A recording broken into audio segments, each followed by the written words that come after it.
வணக்கம்.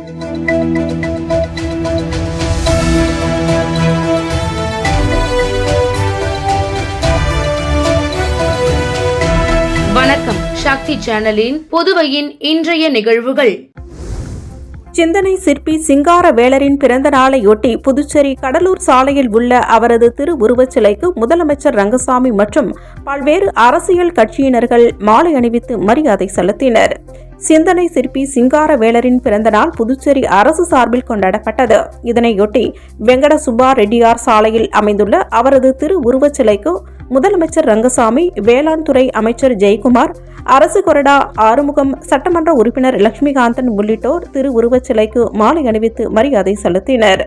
அதைத் தொடர்ந்து காங்கிரஸ் கட்சி சார்பில் மாநில தலைவர் வைத்திலிங்கம் தலைமையில் முன்னாள் முதலமைச்சர் நாராயணசாமி, முன்னாள் தலைவர் ஏ.வி. சுப்பிரமணியன், முன்னாள் அமைச்சர் கந்தசாமி உட்பட மீனவர் காங்கிரசார் சிங்காரவேலர் திருவுருவச் சிலைக்கு மாலை அணிவித்து மரியாதை செலுத்தினர்.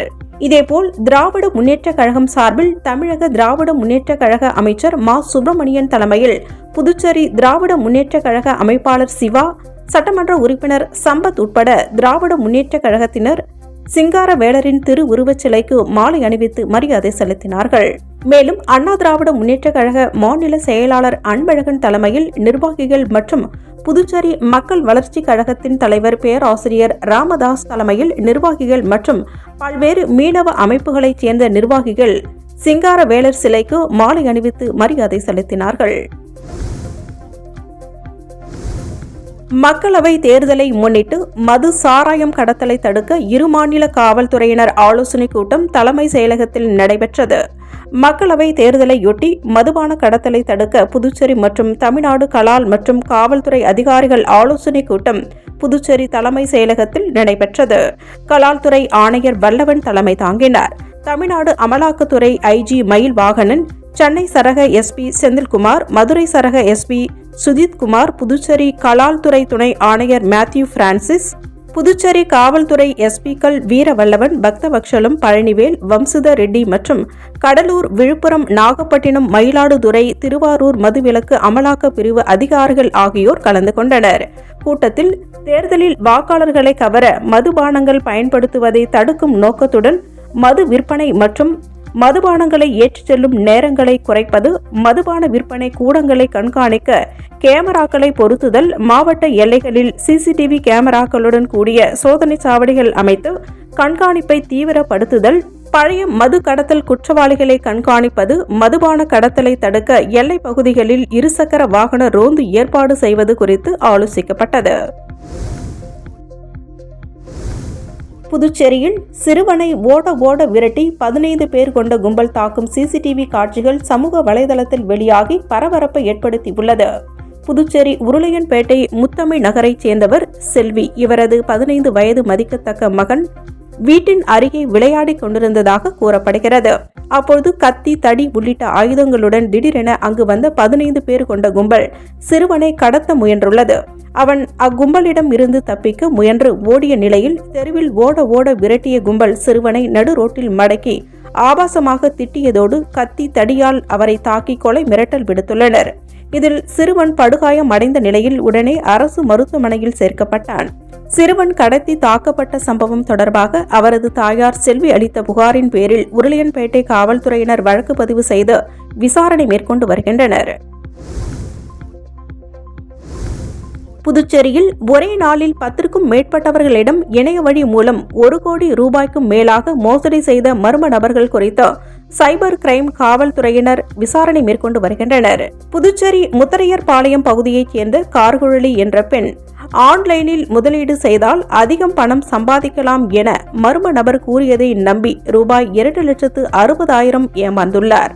இதேபோல் பங்கு சந்தையில் முதலீடு செய்தால் அதிக லாபம் கிடைக்கும் என்பதை நம்பி லாஸ்பேட்டையைச் சேர்ந்த ரமேஷ் என்பவர் ரூபாய் 15 லட்சம் முதலீடு செய்து ஏமாந்துள்ளார். முத்ரா கடன் திட்டத்தில் ரூபாய் 8 லட்சம் கடன் பெற்று தருவதாக கூறியதை நம்பி கிருஷ்ணா நகரைச் சேர்ந்த சதீஷ்குமார் என்பவர் ரூபாய் 3,50,000 கொடுத்து ஏமாந்துள்ளார். மேலும் ரயில்வே துறையில் வேலை வாங்கி தருவதாக கூறியதை நம்பிய வள்ளலார் சாலையைச் சேர்ந்த கார்த்திகேயன் என்பவர் ரூபாய் 51 லட்சத்தை மர்ம நபரின் வங்கிக் கணக்கில் செலுத்தி ஏமாந்துள்ளார். ஆன்லைனில் அதிக லாபம் சம்பாதிக்கலாம் என்பதை நம்பி ரமேஷ் சந்திரன் என்பவர் மர்ம நபரின் கணக்கில் 9 லட்சம் பணத்தை செலுத்தி ஏமாந்துள்ளார். மேலும் டெபிட் கார்டில் உரியவருக்கு தெரியாமல் பணம் எடுத்து ஆபாச படங்களை அனுப்பி மிரட்டுவது உள்ளிட்ட பல்வேறு புகார்கள் வந்துள்ளன. இதுகுறித்து புகாரின் பேரில் சைபர் கிரைம் காவல்துறை ஆய்வாளர் பாஸ்கரன் உத்தரவின் பேரில் ஆய்வாளர்கள் தியாகராஜன், கீர்த்தி தலைமையில் காவல்துறையினர் வழக்கு பதிவு செய்து விசாரணை மேற்கொண்டு வருகின்றனர். புதுச்சேரியில் பிரபல பைக் திருடர்கள் 2 பேரை கைது செய்த காவல்துறையினர் அவர்களிடம் இருந்து ரூபாய் 8 லட்சம் மதிப்புள்ள 6 பைக்குகளை பறிமுதல் செய்தனர். புதுச்சேரி வில்லியனூர் காவல் நிலைய ஆய்வாளர் ஆறுமுகம், துணை ஆய்வாளர் சரண்யா தலைமையிலான காவல்துறையினர் வடமங்கலம் பகுதியில் தீவிர வாகன சோதனையில் ஈடுபட்டிருந்தனர். அப்பொழுது புதுச்சேரியில் இருந்து விழுப்புரம் நோக்கி பைக்கில் வேகமாக வந்த 2 வாலிபர்களை காவல்துறையினர் மடக்கியபோது அவர்கள் நிற்காமல் சென்றுள்ளனர். உடனே காவல்துறையினர் சினிமா பட பாணியில் அவர்களை துரத்தி சென்று மடக்கி பிடித்தனர். பிறகு அவர்களை விசாரித்தபோது முன்னுக்கு பின் முரணாக பதில் கூறியுள்ளனர். சந்தேகமடைந்த காவல்துறையினர் இருவரையும் காவல் நிலையம் அழைத்து சென்று விசாரணை மேற்கொண்டதில் விழுப்புரம் அருந்ததி வீதியைச் சேர்ந்த யுவராஜ், கப்பியாம்புலியூரைச் சேர்ந்த சந்தோஷ் என்பதும் இவர்கள் ஓட்டி வந்தது திருட்டு பைக் என்பதும் தெரியவந்தது. மேற்கொண்டு விசாரணையில் இவர்கள் இருவரும் தமிழகத்தில் பிரபல பைக் திருட்டு குற்றவாளிகள் என்பதும், யுவராஜ் மீது கொலை, திருட்டு, வழிப்பறி, கஞ்சா உள்ளிட்ட 20க்கும் மேற்பட்ட வழக்குகளும், சந்தோஷ் மீது வழிப்பறி, கஞ்சா உள்ளிட்ட 5க்கும் மேற்பட்ட வழக்குகளும் நிலுவையில் உள்ளது என்பது தெரியவந்தது. இதனையடுத்து இவர்களின் வாக்குமூலத்தின் அடிப்படையில் விழுப்புரம் பகுதியில் பதுக்கி வைத்திருந்த 6 விலை உயர்ந்த பைக்குகளை காவல்துறையினர் பறிமுதல் செய்து காவல் நிலையம் கொண்டு வந்தனர். இதனை அடுத்து அவர்கள் மீது வில்லியனூர் காவல்துறையினர் வழக்கு பதிவு செய்து அவர்களிடம் இருந்து ரூபாய் 8 லட்சம் மதிப்புள்ள விலை உயர்ந்த 6 பைக்குகள் பறிமுதல் செய்தனர். பிறகு அவர்களை நீதிமன்றத்தில் ஆஜர்படுத்தி காலாப்பட்டு மத்திய சிறையில் அடைத்தனர். புதுச்சேரி மக்கள் நீதிமன்றத்தில் 20 வழக்குகளில் 1,59,150 ரூபாய்க்கு தீர்வு காணப்பட்டது. புதுச்சேரி யூனியன் பிரதேசத்தில் உள்ள மாநில மற்றும் மாவட்ட நுகர்வோர் குறைதீர்வு ஆணையத்தில் மக்கள் நீதிமன்றம் தலைவர் முத்துவேல் தலைமையில் உறுப்பினர்கள் ஆறுமுகம் மற்றும் ஸ்விதா ஆகியோரை கொண்டு ஏற்படுத்தப்பட்ட இந்த மக்கள் நீதிமன்றத்தில் மாவட்ட நுகர்வோர் குறைதீர்வு ஆணையத்தில் இருந்து 36க்கும் மேற்பட்ட வழக்குகள் கண்டறியப்பட்டு பேச்சுவார்த்தைக்கு உட்படுத்தப்பட்டன. அதில் 20 வழக்குகளில் 1,59,150 ரூபாய்க்கு தீர்வு காணப்பட்டது. இந்த நிகழ்ச்சியில் புதுச்சேரி அரசு சட்டத்துறை செயலர் கேசவன் பயனாளிகளுக்கு காசோலைகள் மற்றும் உத்தரவு நகல்களை வழங்கினார். சட்டத்துறை துணை செயலர் ஜான்சி, மாநில நுகர்வோர் குறைதீர்வு ஆணைய உறுப்பினர்கள் சுந்தர வடிவேல், உமாசங்கரி வாழ்த்துரை வழங்கினர். ஏற்பாடுகளை நுகர்வோர் குறைதீர்வு ஆணைய பதிவாளர் விஜயா மற்றும் ஊழியர்கள் செய்திருந்தனர். எய்ம்ஸ் விவகாரத்தில் கழக பொதுச் செயலாளர் எடப்பாடியாரை விமர்சித்த திராவிட முன்னேற்றக் கழக அமைச்சர் சுப்பிரமணியனுக்கு புதுச்சேரி அண்ணா திராவிட முன்னேற்றக் கழக மாநில செயலாளர் அன்பழகன் கண்டனம் தெரிவித்துள்ளார். புதுச்சேரி மக்களவை தேர்தலில் அண்ணா திராவிட முன்னேற்றக் கழகம் போட்டியிட இருப்பதையொட்டி சுவர்களில் இரட்டை இலை சின்னம் வரையும் பணியினை மாநில செயலாளர் அன்பழகன் துவக்கி வைத்தார். அப்பொழுது செய்தியாளர்களை சந்தித்த அவர், மக்களவை தேர்தல் பணியினை அண்ணா திராவிட முன்னேற்றக் கழகம் துவங்கிவிட்டதாகவும், நாளை முதல் வீட்டின் உரிமையாளர்களிடம் அனுமதி பெற்று வீடுகளில் இரட்டை இலை சின்னம் வரையப்படும் என தெரிவித்தார். தமிழகத்தில் திராவிட முன்னேற்றக் கழக ஆட்சி அமைத்து 3 வருடங்களில் எய்ம்ஸ் மருத்துவமனை கட்டுவது குறித்து எந்தவித நடவடிக்கைகளையும் திராவிட முன்னேற்றக் கழக அரசு மேற்கொள்ளவில்லை என்று குற்றம் சாட்டிய அன்பழகன், தமிழகத்தில் உள்ள மாணவ மாணவிகள் பற்றி அவர்களுக்கு கவலை இல்லை என்று குற்றம் சாட்டினார். எய்ம்ஸ் கட்டிவிட்டால் தனியார் மருத்துவ நிறுவனங்கள் பாதிக்கப்படும் என்ற குறுகிய நோக்கில் தமிழக திராவிட முன்னேற்றக் கழக அரசு எய்ம்ஸிற்கு அழுத்தம் தரவில்லை என்றும், தமிழகத்திற்கு பிரதமர் வந்தபோது கூட வலியுறுத்தவில்லை என்றும், இதையெல்லாம் மூடி மறைக்கும் வகையில் புதுச்சேரி வந்த தமிழக அமைச்சர் மா சுப்பிரமணியன் எடப்பாடி மீது குற்றம் சாட்டி பேச அவர்களுக்கு எந்தவித அருகதையும் இல்லை என்று தெரிவித்தார். முன்னதாக சிந்தனை சிற்பி சிங்காரவேலர் பிறந்த நாளையொட்டி அவரது திருவுருவச் சிலைக்கு மாநில செயலாளர் அன்பழகன் தலைமையில் நிர்வாகிகள் மாலை அணிவித்து மரியாதை செலுத்தினர். எதிர்வரும் மக்களவை தேர்தலில் புதுச்சேரியில் இமாலய வெற்றி பெற்று கழக பொதுச் செயலாளர் எடப்பாடியார் கரத்தில் வெற்றியினை சமர்ப்பிப்போம் என புதுச்சேரி அண்ணா திராவிட முன்னேற்றக் கழக மாநில செயலாளர் அன்பழகன் தெரிவித்துள்ளார். புரட்சி தலைவி அம்மாவின் 76வது பிறந்தநாள் விழாவை சிறப்பாக கொண்டாடுவது சம்பந்தமாக உப்பளத்தில் உள்ள தலைமை அலுவலகத்தில் நிர்வாகிகளின் ஆலோசனைக் கூட்டம் மாநில செயலாளர் அன்பழகன் தலைமையில் நடைபெற்றது. கூட்டத்தில் பேசிய அன்பழகன், அனைத்து தொகுதியிலும் புரட்சி தலைவி அம்மாவின் பிறந்தநாள் விழாவை சிறப்பாக கொண்டாடப்பட வேண்டும் என்றும் ஏழை எளிய மக்களுக்கு நலத்திட்ட உதவிகள் வழங்க வேண்டும் என வலியுறுத்தினார். தேசிய அளவில் இந்தியா கூட்டணி சிதறியது போல தற்போது புதுச்சேரியிலும் தேர்தல் அறிவிப்புக்கு முன்பாகவே இந்தியா கூட்டணி காணாமல் போய்விட்டது என்றார். மேலும் காங்கிரஸ் கட்சியில் பாராளுமன்ற உறுப்பினர் வைத்திலிங்கம் கடந்த 5 ஆண்டுகளில் புதுச்சேரிக்கு என்ன செய்தார், எத்தனை திட்டங்கள் கொண்டு வந்தார் என கேள்வி எழுப்பிய அன்பழகன், எதிர்வரும் மக்களவை தேர்தலில் அண்ணா திராவிட முன்னேற்ற கழக வேட்பாளர் இமாலய வெற்றி பெற்று கழக பொதுச் செயலாளர் எடப்பாடியார் கரத்தில் வெற்றியினை சமர்ப்பிப்போம் என சூளுரைத்தார். இந்த ஆலோசனைக் கூட்டத்தில் மாநில துணைத் தலைவர் முன்னாள் சட்டமன்ற உறுப்பினர் ராஜாராமன், முன்னாள் சட்டமன்ற உறுப்பினர் கோமலா, மாநில கழக இணை செயலாளர்கள் வீரம்மாள், திருநாவுக்கரசு, மாநில கழக பொருளாளர் ரவி பாண்டுரங்கன், மாநில துணை செயலாளர்கள் நாகமணி உட்பட பலர் கலந்து கொண்டனர். சர்வதேச குழந்தை பருவ புற்றுநோய் தினத்தை முன்னிட்டு 100க்கும் மேற்பட்ட மாணவ மாணவிகள் பங்கேற்ற மாரத்தான் ஓட்டம் நடைபெற்றது. சர்வதேச குழந்தை பருவ புற்றுநோய் தினத்தை முன்னிட்டு புதுச்சேரி ஜிப்மர் வளாகத்தில் தொடங்கி புதுச்சேரி கடற்கரை சாலை காந்தி சிலை வரையிலும் பள்ளி மாணவ மாணவியர்கள் மற்றும் தன்னார்வலர்கள் பங்கேற்ற ஓட்டம் நடைபெற்றது.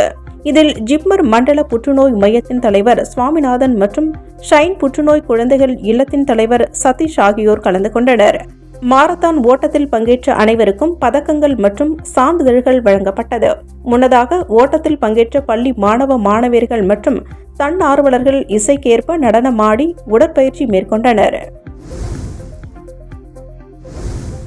மக்கள் ஒற்றுமை, உடல் வலிமை, சுற்றுச்சூழல் பாதுகாப்பை வலியுறுத்தி ஆரோவில்லில் நடைபெற்ற மாரத்தான் ஓட்டத்தை தமிழக திராவிட முன்னேற்ற கழக அமைச்சர் மா சுப்பிரமணியன் கலந்து கொண்டு கொடியசைத்து துவக்கி வைத்தார்.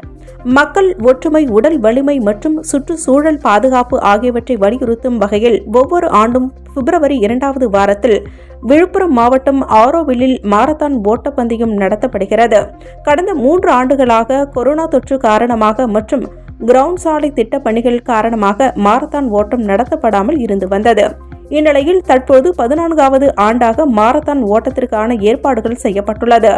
அதன் அடிப்படையில் பிப்ரவரி 18ஆம் தேதி காலை 6:15 மணிக்கு மாரத்தான் போட்டி துவங்கியது.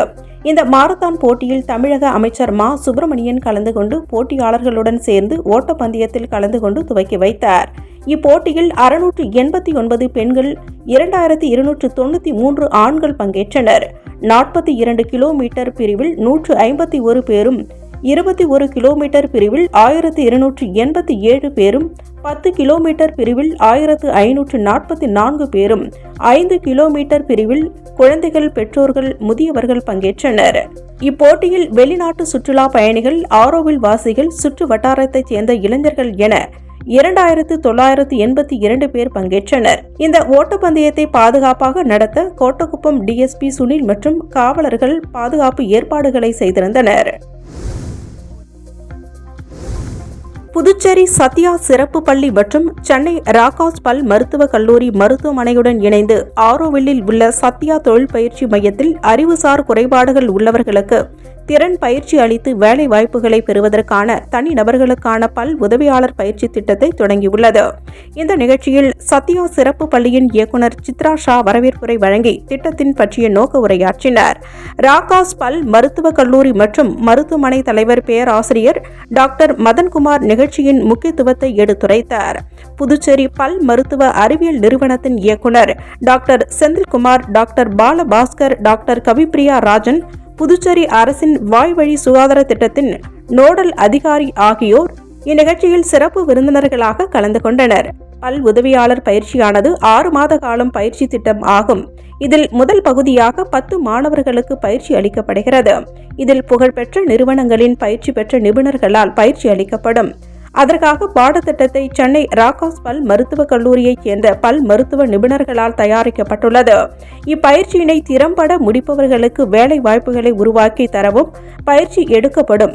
இந்நிகழ்ச்சியில் மாற்றுத்திறனாளி குழந்தைகளின் பெற்றோர்களும் கலந்து கொண்டு பயன்பெற்றனர். புதுச்சேரி ஜீவானந்தபுரம் அரசு மேல்நிலைப் பள்ளியில் 1973ஆம் ஆண்டு பயின்ற முன்னாள் மாணவர்கள் சந்திப்பு நிகழ்ச்சி அகத்தியர் மகாலில் நடைபெற்றது. முன்னாள் மாணவர்கள் சந்திப்பு என்பது அவ்வப்பொழுது பள்ளிகளில் நடைபெறும் என்பதும், இந்த சந்திப்பின் போது முன்னாள் மாணவர்கள் ஒருவரை ஒருவர் சந்தித்து தங்களது மலரும் நினைவுகளை ஞாபகப்படுத்திக் கொள்வார்கள் என்பதும் அறிந்ததே. அந்த வகையில் புதுச்சேரி ஜீவானந்தபுரம் அரசு மேல்நிலைப் பள்ளியில் 1973-74ஆம் ஆண்டு 11ஆம் வகுப்பு பயின்ற முன்னாள் மாணவர்கள் சந்திப்பு நிகழ்ச்சி அகத்தியர் மகாலில் நடைபெற்றது. அதாவது 50 ஆண்டுகளுக்கு பிறகு சந்தித்தனர். இதில் ஆண் பெண் என 50க்கும் மேற்பட்டோர் கலந்து கொண்டனர்.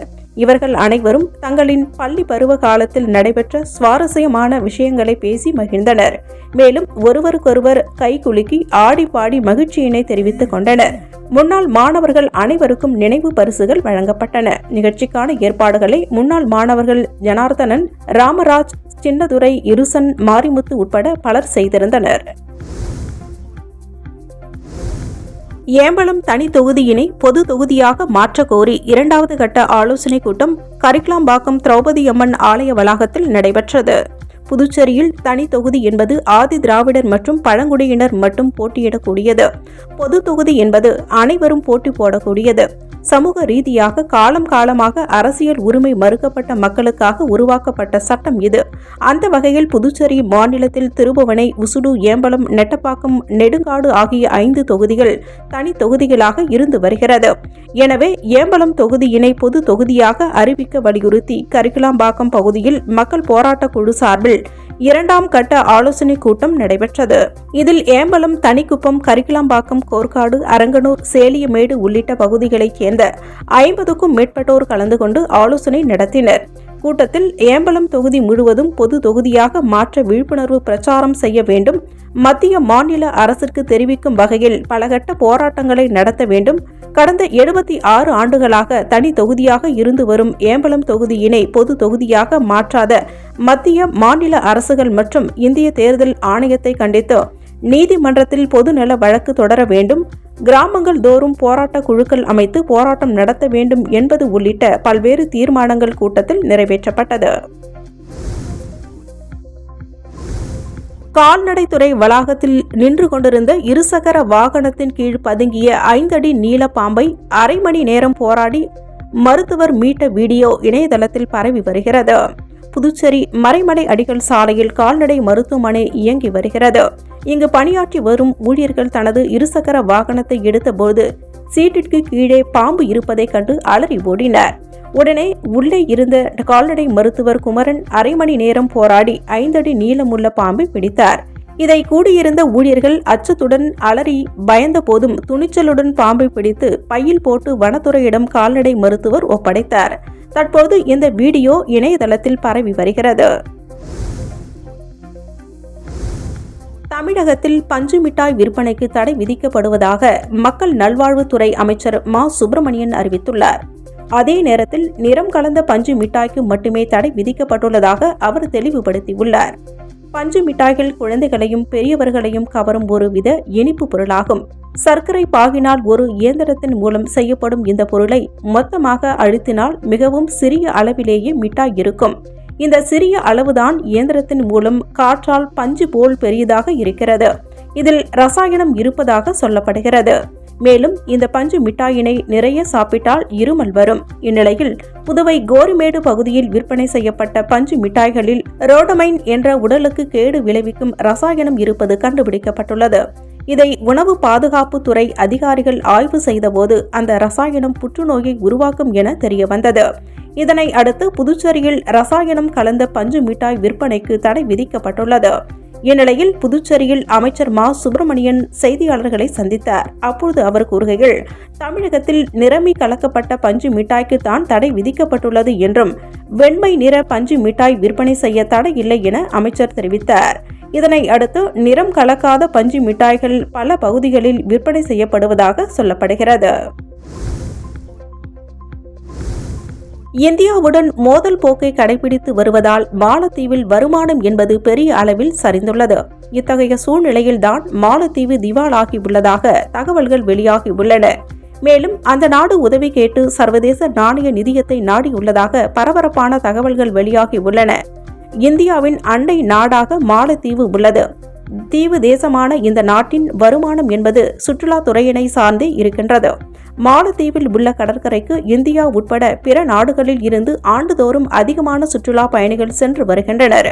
குறிப்பாக இந்தியாவில் இருந்து அதிகமான சுற்றுலா பயணிகள் மாலத்தீவிற்கு படையெடுப்பார்கள். இத்தகைய சூழ்நிலையில்தான் கடந்த ஆண்டு முதல் இந்தியா மாலத்தீவு இடையேயான உறவில் விரிசல் ஏற்பட்டது. அதாவது மாலத்தீவில் கடந்த ஆண்டு அதிபர் தேர்தல் நடைபெற்றது. இந்த தேர்தலில் இந்திய ஆதரவு அதிபராக இருந்த இப்ராஹிம் முகமது சோலி தோல்வியடைந்தார். அவரை BNP கட்சியைச் சேர்ந்த முகமது முர்சியு வீழ்த்தி வெற்றி பெற்று அதிபரானார். இந்த முகமது முர்சியு இந்தியாவிற்கு எதிராக நிலைப்பாட்டை கொண்டவர். அதோடு சீனா ஆதரவாளர். இவர் தனது தேர்தல் பிரச்சாரத்திலேயே தான் வென்றால் மாலத்தீவில் உள்ள இந்திய ராணுவ வீரர்களை வெளியேற்றுவேன் என்று கூறிதான் பிரச்சாரம் செய்து வாகை சூடினார்.